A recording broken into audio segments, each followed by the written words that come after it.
একটা দার্শনিক বলেছেন যে বড়দের কথা তোমরা কেন শুনবা। বলা হয় যে বড়দের কথা তোমরা এই জন্য শুনবা কারণ বড়রা তোমাদের বয়সটা পার হয়ে গিয়েছে, তারা জানে তারা কি ভুল করেছে, তারা জানে তারা কি ভালো কাজ করেছে, এই জন্য বড়দের কথা শুনতে হয়। সে বড় ভাই হিসেবে তোমাদেরকে আমি কিছু কথা বলবো। দেখো, you must mind it, this is the beginning, you must mind it, this is the very very beginning of your life. তোমাদের জীবন মাত্র শুরু হয়েছে, তোমরা স্কুল শেষ করেছো, কলেজে আসছো, মনে রাখবা this is a very essential time of your life, very crucial time of your life. এখন তোমরা বলতে পারো যে ভাইয়া খুব গুরুত্বপূর্ণ সময়, এটা খুব গুরুত্বপূর্ণ সময়, এই শব্দটা বহুবার শুনেছি জীবনে। যখন ক্লাস 5-এ পড়ি, 5 বছর শেষ করে যখন পিএসসিতে আসছি, তখন মা বলেছে খুব গুরুত্বপূর্ণ পরীক্ষা তোমার জীবনে। মার কথা বিশ্বাস করে খুব গুরুত্ব সহকারে পরীক্ষাটা দিয়েছিলাম, সে সময় A+ পেয়েছিলাম। A+ পাওয়ার পর ভাবলাম আর মনে হয় গুরুত্বপূর্ণ সময় নেই। 3 বছর যাওয়ার পর JSC পরীক্ষা যখন আসলো, তখন মা বললো it's a very important time for your life, very important exam for your life. তারপরে মায়ের কথা বিশ্বাস করলাম, বিশ্বাস করি JSC পরীক্ষা দিয়েছিলাম, সেখানেও A+ পেয়েছিলাম। ভাবলাম এখানে শেষ।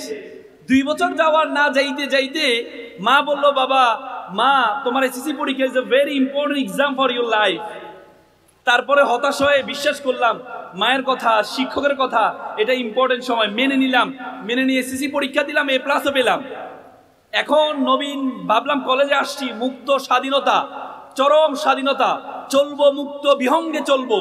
কিন্তু এখনই এসে আপনি বললেন this is a very important time for your life. এখন কি আর বিশ্বাসযোগ্য মনে হয় কথাগুলো? কিন্তু এটাই বাস্তবতা। পিএসসির জন্য তুমি 5 বছর সময় পেয়েছো, JSCর জন্য তুমি 3 বছর সময় পেয়েছো, SSCর জন্য তুমি 2 বছর সময় পেয়েছো, ইন্টারের জন্য তুমি মাত্র 1.5 বছর সময় পাবা।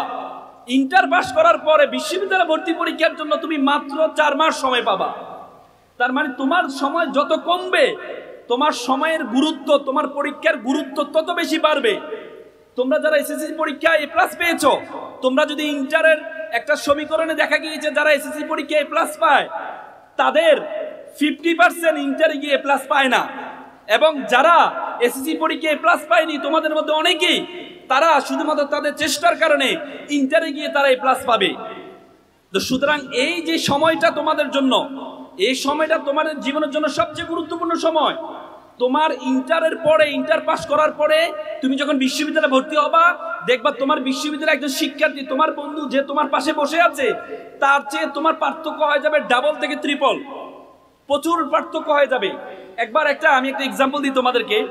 একবার একটা শিক্ষক, একটা ব্যাংকের একজন দারোয়ান, সে ম্যানেজারকে বলে, স্যার আপনিও 9টা থেকে 5টা পর্যন্ত সময় দেন, আর আমি সময় দিই সকাল 8টা থেকে সন্ধ্যা 7টা পর্যন্ত। আমার বেতন হচ্ছে মাত্র 5,000 টাকা, কিন্তু আপনাদের একজন কর্মচারীর বেতন যে আমার মতো, আমার চেয়ে কম সময় দেয়, তার বেতন 30,000 টাকা কেন? এটা কি এটা বৈষম্য না? বৈষম্যহীন সমাজে এই বৈষম্য তো ঠিক না স্যার। তখন তিনি তাকে বোঝানোর জন্য বলল যে এক কাজ করো, তুমি উত্তরা থেকে যাত্রাবাড়ি যাবা, এখানে আমাদের একটা ফার্ম আছে, গরুর ফার্ম আছে, সে গরুর ফার্মে তুমি দেখে আসবা কয়টা গরু আছে। পরবর্তী তাকে বললো এটা, পরবর্তীতে যিনি অফিসারকে বললো তুমিও গিয়ে দেখে আসো কয়টা গরু আছে। তো পরবর্তীতে যে কেয়ারটেকার দারোয়ান, উনি দেখে আসছেন যে গরু হচ্ছে 25টা আছে। উনি খুব দ্রুত গেলেন, দৌড়াই গেলেন, ওই যে অফিসারের আগে চলে আসলেন, এসে বললেন, স্যার গরু কয়টা? গরু তো 25টা আছে। আচ্ছা ঠিক আছে, গরু 25টা আছে, গরু 25টার মধ্যে সাদা কয়টা, লাল কয়টা? সে স্যার এটা তো জানি না। তো স্যার ঠিক আছে, তাহলে আমি একটু জেনে আসি। আবার সে গেল, যাত্রাবাড়ি গেল, গিয়ে আবার জেনে এসে বলে, স্যার সাদা হচ্ছে 10টা আর 15টা হচ্ছে লাল। বললো যে সেখানে অসুস্থ কয়টা, সুস্থ কয়টা? বলে স্যার সেটা তো দেখি নেই। তখন বলে স্যার ঠিক আছে, আমি আবার একটু যাই। আবার সে গেল, গিয়ে দেখলো যে অসুস্থ হচ্ছে 15টা আর সুস্থ হচ্ছে 10টা। এসে বলে, স্যার অসুস্থ হলো 10টা, সুস্থ হচ্ছে 15টা। এ করতে করতে তার সারাদিন শেষ। আর অফিসারকে ডাকলো, তখন তার দিন শেষ হওয়ার অফিসারকে ডাকলো, এই আসো। বলে তুমি কয়টা গিয়েছে? বলে স্যার আমি 9টা গিয়েছিলাম, 10টা আবার ফেরত আসছি। বলছে গরু কয়টা? বল গরুতে হচ্ছে 25টা।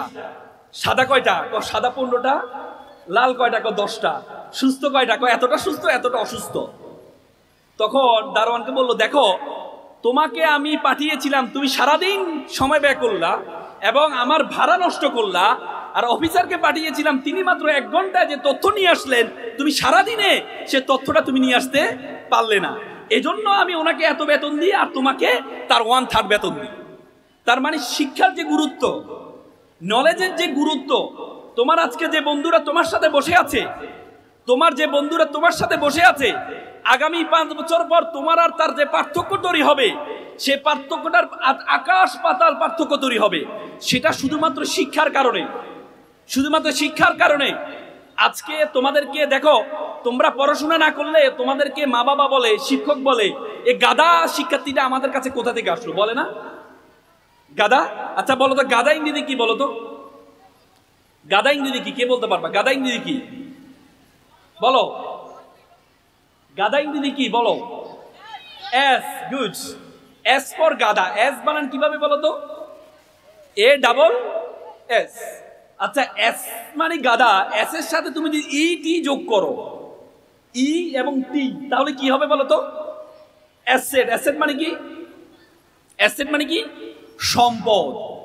E for education, T for transparency. তুমি যদি এস এর সাথে এডুকেশন এবং ট্রান্সপারেন্সি যোগ করো, তাহলে এসটা অ্যাসেটে পরিণত হবে, সম্পদে পরিণত হবে। তার মানে তোমরা যারা আজকে গাধা, তোমাদের সেই গাধা থেকে উত্তোলন করার জন্য তোমাকে ই এবং টি, এডুকেশন এবং ট্রান্সপারেন্সি ইজ ভেরি ইম্পর্টেন্ট। দেখো, আমাদের বাংলাদেশে কোনো ডাক্তারের অভাব নেই, আমাদের বাংলাদেশে কোনো ইঞ্জিনিয়ারের অভাব নেই, আমাদের বাংলাদেশে কোনো আইনজীবীর অভাব নেই। দেখো, আমাদের দেশে কোনো ডাক্তারের অভাব নেই, আমাদের দেশে কোনো ইঞ্জিনিয়ারের অভাব নেই, আমাদের দেশে কোনো রাজনীতিবিদের অভাব নেই। আমাদের দেশে অভাব হচ্ছে মোরালিটি সম্পূর্ণ ডাক্তারের, মোরালিটি সম্পূর্ণ ইঞ্জিনিয়ারের, মোরালিটি সম্পূর্ণ আইনজীবী। তোমরা দেখো 2016 সালে একটা পত্রিকায় একটা রিপোর্ট আছে, জয়পুরহাটের ভ্যান গাড়ির চালকের ছেলে আকাশ, ভ্যান গাড়ির চালকের ছেলে আকাশ বুয়েটে চান্স পেয়েছে। বড় করে প্রথম আলোতে বড় করে একটা নিউজ আসছে, আকাশের বাবাকে গর্বিত পিতা বলা হয়েছে, যে গর্বিত পিতার গর্বিত সন্তান ভ্যান চালকের ছেলে বুয়েটে চান্স পেয়েছে। তার 2 বছর পরে যে আকাশ বুয়েটে চান্স পেয়েছে, প্রত্যেকটা পত্রিকায় তার বাবাকে গর্বিত পিতা বলা হয়েছে। সে আকাশকে পরবর্তীতে তার সহপাঠী আবরারকে হত্যা মামলার আসামি হয়ে সে আকাশ গ্রেপ্তার হয়েছে। তখন পত্রিকায় বড় করে আকাশের হেডলাইন আসছে, বুয়েটের ছাত্র আকাশ হত্যা মামলার আসামি হয়ে গ্রেপ্তার হয়েছে। যে বাবা 2 বছর আগে গর্বিত পিতা ছিল, যে বাবা 2 বছর আগে গর্বিত পিতা ছিল, সেই বাবার ছেলে মাত্র সহপাঠী খারাপ হওয়ার কারণে সে বাবার ছেলে তার সহপাঠীকে হত্যা করে পরবর্তীতে হত্যা মামলার আসামি হয়ে এখন ফাঁসির দড়ি তার গলায় ঝোলার জন্য অপেক্ষা করছে। তার মানে আমাদের দেশে এডুকেশন, মহাত্মা গান্ধী উপমহাদেশের সেরা, মহাত্মা গান্ধী একটা চমৎকার কথা বলেছেন, দেয়ার আর 7 things which destroy us। 7টি জিনিস আমাদেরকে ধ্বংস করছে, তার মধ্যে একটি হচ্ছে এডুকেশন উইদাউট ক্যারেক্টার, চরিত্রবিহীন শিক্ষা। চরিত্র যদি না থাকে তোমরা যত বড় শিক্ষিত হও, চরিত্র যদি না থাকে তোমরা যত বড় শিক্ষিত হও, তোমরা দেশের সম্পদ হবে না, দেশের অভিশাপে পরিণত হবা। আজকে এখানে অনেক মিডিয়া আছেন, আজকে তোমরা যারা এখানে শিক্ষার্থী আছো, তোমরা যারা আজকে শিক্ষার্থী আছো, তোমরা যদি মনে করো আজকে পৃথিবীটা একটা বিশ্ব গ্রামে পরিণত হয়েছে, পৃথিবীটা একটা বিশ্ব গ্লোবাল ভিলেজ, বিশ্ব গ্রামে পরিণত হয়েছে, you have to compete not only in Uttara city, you have to compete all over the country, you have to compete all over the world, you have to truly think you are global citizen। তোমাকে চিন্তা করতে হবে তুমি একটা বিশ্ব নাগরিক। তোমাকে বিশ্ব নাগরিকে তুমি যদি মনে করো এই উত্তরার এই জায়গায় তুমি কম্পিটিশন করবা, তাহলে তুমি ভুল করবা। তোমাকে বিশ্ব নাগরিক হয়ে পুরো বিশ্বে কম্পিটিশন করার জন্য তোমাদেরকে প্রস্তুতি নিতে হবে। সেটার আগে প্রথমে তুমি তোমার সম্বন্ধে জানতে হবে। উপমহাদেশ সেরা কবি ফরিদউদ্দিন বলেছেন, উনসু মাতলু বেজা হাত দরগাহা হার তুরিগো বাজেগো খুদনেশা। তো পৃথিবী তাকে খুঁজে বেড়াচ্ছে, তুমি সেই ব্যক্তি, তুমি তোমাকে খুঁজে বের করো। তুমি যদি তোমাকে খুঁজে না বের করতে পারো, তাহলে আজীবন তুমি মনে করবা তোমাকে আল্লাহ তাআলা অনর্থক সৃষ্টি করেছেন, তোমাকে অনর্থক সৃষ্টি করেছেন। আল্লাহ তাআলা এই জগতে যাদেরকে সৃষ্টি করেছেন কাউকে অনর্থক সৃষ্টি করেননি, আল্লাহ তাআলা কাউকে অনর্থক সৃষ্টি করেননি। আল্লাহ তাআলা বলে, আল্লাহ তাআলা কোরআনে বলেছেন, ওয়ামা খালাকনাস সামা ওয়াল আরদা, আমি আসমান এবং জমিনে যা কিছু সৃষ্টি করেছি, ওয়ামা বাইনাহুমা বাতিলান, কোনো কিছু আমি অনর্থক সৃষ্টি করিনি। তোমাদের কাউকে অনর্থক সৃষ্টি করেনি। এখানে অনেক অভিভাবক আছেন, আপনি মনে করেন আপনার সন্তান প্রত্যেকটা জিনিসে ফার্স্ট হইতে হবে, খেলায় ফার্স্ট হইতে হবে, পড়াশোনা ফার্স্ট হইতে হবে, সবকিছুতে ফার্স্ট হইতে হবে। আপনার সন্তান সবকিছুতে ফার্স্ট হবে না, আপনার সন্তান সবকিছু ফার্স্ট হবে না। আপনার সন্তানের মধ্যে একটা প্রতিভা আছে, সে প্রতিভাটা বের করার দায়িত্ব হচ্ছে আপনার। একবার বনের রাজা সিংহ একটা প্রতিযোগিতা আয়োজন করেছে, বাচ্চাদেরকে নিয়ে, শিশুদেরকে নিয়ে একটা প্রতিযোগিতা আয়োজন করেছে। তো প্রতিযোগিতায় সিংহ তার বাচ্চাকে বলে, বাবা তোমার বাবা বনের রাজা, তোমাকে ফার্স্ট হইতে হবে, তোমাকে ফার্স্ট হইতে হবে। তখন প্রথম প্রতিযোগিতা হচ্ছে সাঁতার প্রতিযোগিতা। দেখা গেল সাঁতার প্রতিযোগিতায় সিংহর ছেলেকে পিছনে পেলে, বাঘের ছেলেকে পিছনে পেলে, হাতির ছেলেকে পিছনে পেলে, কুমিরের ছেলে ফার্স্ট হয়েছে, সিংহর ছেলে সবচেয়ে লাস্ট হয়েছে। সিংহ তো মেজাজ খারাপ যে তোমাকে আমি বানালাম কিসের জন্য, তো তুমি ফার্স্ট হবা, তোমার বাবা বনের রাজা আর তুমি সবার লাস্ট হলে। পরবর্তীতে আরেকটা প্রতিযোগিতা আয়োজন করছে, উড়ার প্রতিযোগিতা। বলেছে বাবা এবার যদি তুমি ফার্স্ট না হও তাহলে আমি তোমাকে ত্যায্য করে দিব, তোমার মতো সন্তান আমার আর লাগবে না।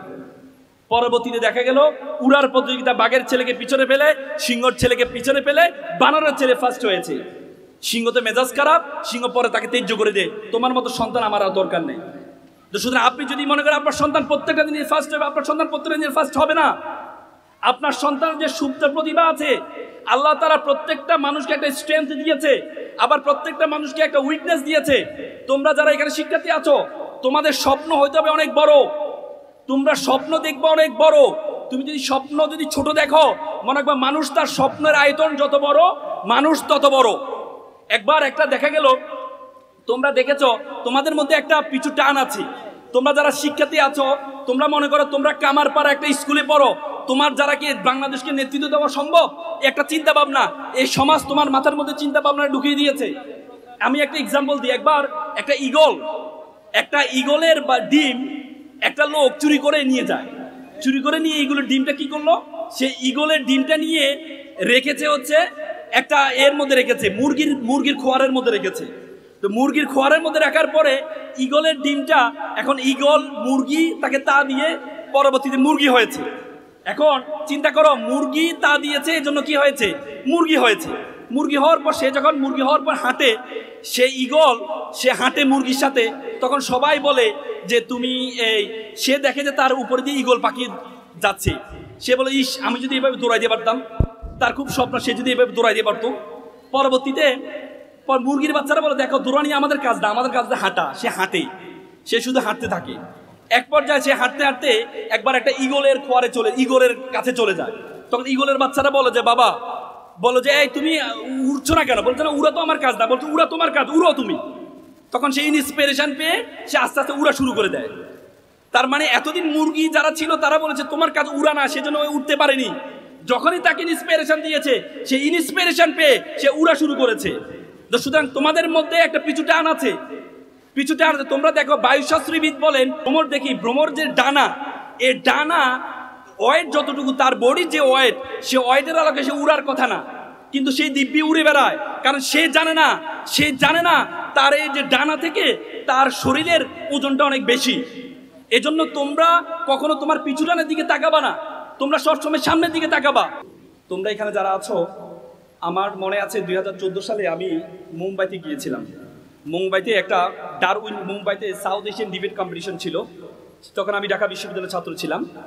যাওয়ার পরে সেখানে 3টা মূর্তি দেখতে পেলাম। 3টা মূর্তি, একটা মূর্তি 2 চোখে হাত, একটা মূর্তি কানে 2 হাত, একটা মূর্তি মুখে 2 হাত। তা আমি জিজ্ঞেস করলাম যে মূর্তি 3টা হাত কেন?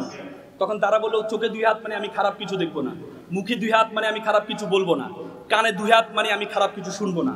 সেখানে দেখলে একটা বানর ধরার প্রক্রিয়া দেখাচ্ছে, একটা খাঁচার মধ্যে কিছু বাদাম রাখা হয়েছে। বানর আবার বাদাম খুব পছন্দ করে, সে বানর যখন বাদামটা নিতে যায় তখন তার হাতটা বড় হয়ে যায়, সে চাইলে এখান থেকে বের করতে পারে না, সে হাতটা বের করতে পারে না, সেই হাতটা আটকে যায়। তখন পরবর্তী সে চাইলে এখান থেকে মুক্ত হতে পারে কিভাবে, সে বাদামটা ছেড়ে দিলে, কিন্তু সে বাদামের লালসা ছাড়ে না, পরবর্তীতে সে ধরা খেয়ে যায়।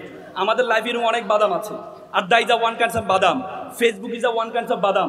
তোমরা যদি বাদামের লালসা ছাড়িটা না ছাড়তে পারো, তাহলে তোমরা বানরের মতো খাঁচার মধ্যে বন্দী হয়ে যাবা। এপিজে আব্দুল কালাম খুব চমৎকার একটি কথা বলেছেন যে প্রজাপতির পিছনে ঘুরিও না, ফুলের চাষ করো, প্রজাপতি তোমার পিছনে ঘুরবে। তোমরা যারা শিক্ষার্থী আছো, তোমাদের পিতামাতার তোমাদের জন্য অনেক কষ্ট করেছে, পিতামাতার জন্য একটা মমত্ববোধ তোমাদের মধ্যে থাকবে। আজকে সমাজে বৃদ্ধাশ্রম বেড়ে যাচ্ছে, তার মূল কারণ হচ্ছে আমরা আমাদের সন্তানকে সেভাবে লালন পালন করতে পারছি না, এবং আমাদের সন্তানরা পিতামাতার প্রতি সে শ্রদ্ধাবোধটা নেই। সেই শ্রদ্ধাবোধটা মেকশু তোমরা করবা। আর আমাদের দেশ, আমাদের বাংলাদেশ, নতুন বাংলাদেশ, সুন্দর বাংলাদেশ, এই সুন্দর বাংলাদেশের জন্য তোমাদের কিছু দায়িত্ব কর্তব্য আছে। তোমরা পৃথিবীতে এত সুন্দর দেশ তুমি কোথাও দেখবা না। I have visited 26 state all over the world. আমি পৃথিবীর 26টা দেশে গিয়েছি, একদিন থেকেছি, 2 দিন থেকেছি, আমার দেশের জন্য অন্যরকম ভালোবাসা তৈরি হয়েছে। পৃথিবীতে এত সুন্দর। আমি কিছুদিন আগে রাশিয়া গিয়েছিলাম, -25 ঠান্ডায় আমি উজু করতে যাব, ঠান্ডায় আমার আঙ্গুল ফেটে রক্ত বের হয়েছে। পৃথিবীতে এত সুন্দর দেশ তুমি কোথাও পাবা না। জন এফ কেনেডি বলেছে, you don't ask what country can do for you, you can ask you can do for your country. তুমি জিজ্ঞেস করো না তোমার দেশ তোমাকে কি দিয়েছে, বরং তুমি জিজ্ঞেস করো তুমি তোমার দেশের জন্য কি করেছো। সুতরাং দেশের প্রতি মামত্ববোধ, পিতামাতার প্রতি শ্রদ্ধা, শিক্ষকের প্রতি শ্রদ্ধা, এটি সুন্দর কেরিয়ার গঠনের মাধ্যমে তোমরা অনেক বড় সমাজে একটা ভূমিকা পালন করবে, সে আশাবাদ ব্যক্ত করছি। শিক্ষার্থী যারা তো সবাই একটু দাঁড়াও, শিক্ষার্থী যারা তো সবাই একটু দাঁড়াও। সবাই আমি একটা ওয়ার্ড বলবো, তোমরা শিক্ষার্থী সবাই একটু দাঁড়াও, সামনে একটু হাত নাও, আমিও নিচ্ছি। সবাই আমার সাথে লাউডলি বলো, বলো আমি ওয়াদা করছি, লাউডলি বলো, বলো আমি ওয়াদা করছি খারাপ কিছু দেখবো না, খারাপ কিছু শুনবো না, খারাপ কিছু বলবো না। যে মুখে ডাকি মা, সে মুখে মাদক না। মানুষের মতো মানুষ হব, পিতামাতাকে শ্রদ্ধা করব, নিজের দেশকে নিজেই গড়ব। তোমরা যারা ছোট্ট শিশু, বড় হবে ঠিক, তোমরা হবে শিল্পী, কবি, লেখক, বৈজ্ঞানিক। আজকে যারা ফুলের কলি, কালকে হবে ফুল। তোমরাই দূর করবে এই সমাজের ভুল। সকালে ভালো থাকবা, সুস্থ থাকবা। আসসালামু আলাইকুম।